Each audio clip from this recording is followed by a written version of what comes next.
Okay, guys, let's talk area. So, in area, there's a couple of things that we need to discuss. And I apologize that you can't see me. For some reason, the camera's not working, but we're going to push past it anyway. When we talk about area, we are talking about a unit of measurement, and we're talking about a two-dimensional plane. So a two-dimensional plane, and I put 2D, is a flat surface. So let's remember that. Okay? Also, area, we need to know what the unit of measurement is. Because with all measurements, there is a unit associated with it. For example, foot, length.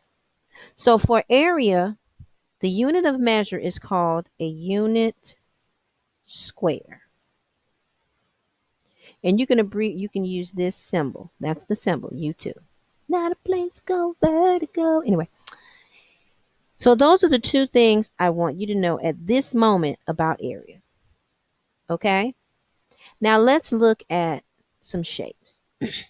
One good thing about area is that it's something you can do visually. You can look at it and determine if you need to count it. Let me jump into it to give you guys a better understanding. Okay? Here I have a perfect square. It's perfect because every single side is the same. Okay? This is what we're looking for when we count area. Okay? We are not looking for rectangles. We are not looking for quadrilaterals or trapezoid. So no rectangles. And I'll come back to rectangles and because there's a little rule about that. We're not looking for any quadrilaterals. And we're not looking for any trapezoids. Little fourth grade terminology. We're looking for that perfect square. Okay? That's what we're looking for. So for example, let's say we were playing Among Us. Right? So here's my map of Among Us. We'll talk about that in a second. And in our Among Us game, our task is to find the area of the storage. Okay? So I'm going to redraw that. Let's pretend we're playing Among Us. And here's our storage.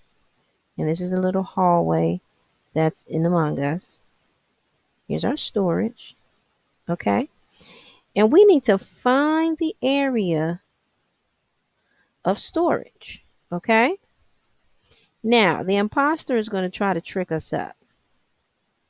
But we are not going to let him. So here's storage.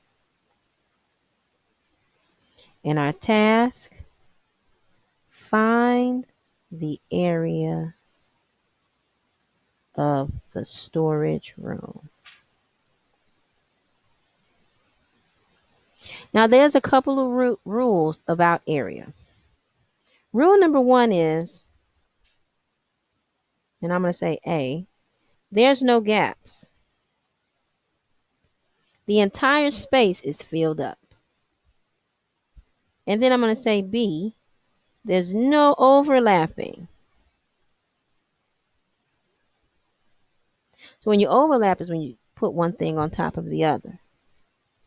And remember, we're looking for perfect squares. Okay? And we always use the unit of measure, which is unit square. Okay? So, let's look at the storage. And I'm going to put that in orange, just so I know I don't get confused. So here's storage. Here's all the space filled in. So it's all filled in. So we've checked that box. There's no gaps. And if you're not sure what a gap looks like, let me show you very briefly what a gap would look like. A gap looks like this. These are gaps. There's spaces in between our perfect squares. This is a gap. So we cannot count this as part of the area or this as part of the area. Okay? Now, so our storage area doesn't have any gaps and no overlapping. So now let's look for some perfect squares and use your imagination. These are all perfect squares. Use your imagination. But this third one doesn't look like perfect squares. Use your imagination. So when we count the area of the storage, we are not going to count this row because these are rectangles. Okay? We're not going to count them. We're only going to count all of our perfect squares. And there's two ways to do this. This is the most basic way. Let's start counting our squares. 1, 2, 3, 4, 5, 6, 7, 8, 9, 10. Remember, we're not going to count this because that's a rectangle. And we're not going to count this, this, or this. They're all rectangles. So the total amount of squares we have, and remember, a square can also be called a tile, is 10. According to our rule, our unit of measurement is unit square. So the answer is 10 unit square. So that's one way to do area. You just count all the perfect squares, keep it moving. Another way to count for area, which is more efficient, especially when you have a very large area that you want to count. So let's reimagine our storage room to be this big. And we are going to count all these little squares in here. So just give me 1 second. Let me draw everything out. Counting all of these one by one, you could definitely do. But it would take you more time. And we want to be efficient. So to be efficient, we're going to use another strategy to find the area of our new storage room.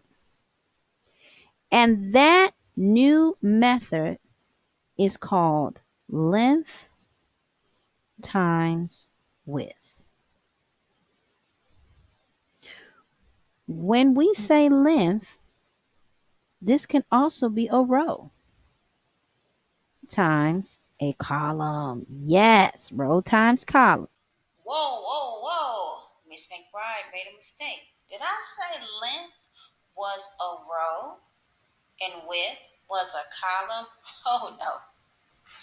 No, guys, that's because Miss McBride is a visual learner and I need to use some kinesthetic tools to help me remember. When we're talking about area, length is a column and width is a row. So when you get into area and you're counting your tiles, to make it a little bit quicker when you're counting a big area, you want to go length, width, because length is column top to bottom and width is side to side. So you're going to go all the way down. 1, 2, 3, 4. So 4 is your length. And you're going to go all the way across for your width. 1, 2. That's going to be your width. 4 times 2 equals 8. Or you could have went 1, 2, 3, 4. 1, 2, 4 times 2 equals 8. Or 2 times 4 if you're using the commutative property.